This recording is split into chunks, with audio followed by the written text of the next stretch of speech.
রাত্রে ঘরের আবর্জনা ঝাড়ু দিয়ে বাইরে নিক্ষেপ করা যায় না, এই মন্তব্য শিরক। রাত্রে গাছের ফল পাড়া যায় না, এই ধারণা শিরক। রাত্রে মানুষকে বাকি দোকানের জিনিস বাকি বিক্রয় করা যায় না, দেওয়া যায় না, এই ধারণা শিরক। রাত্রে মানুষকে জিনিস কর্জ দেওয়া যায় না, এই ধারণা শিরক। সকালে সকালে দোকানের জিনিস বাকি বিক্রয় করা যায় না, এই ধারণা করা শিরক। অপবিত্র অবস্থায় ঘর ঝাড়ু দেওয়া যায় না।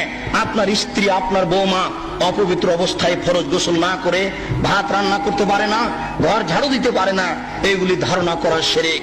আপনার স্ত্রী, আপনার বৌমা অপবিত্র অবস্থায় ফরজ গোসল না করে সব কিছু করতে পারে, ঘর ঝাড়ু দিতে পারে, ভাত রান্না করতে পারে, ভাতের পাতিল থেকে ভাত বের করতে পারে, মানুষকে খাবার দিতে পারে, পারে না নামাজ পড়তে, সালাত আদায় করতে, পারে না কোরআন তেলাওয়াত করতে, এ ব্যতীত যা কাজ আছে সবকিছু করতে পারে।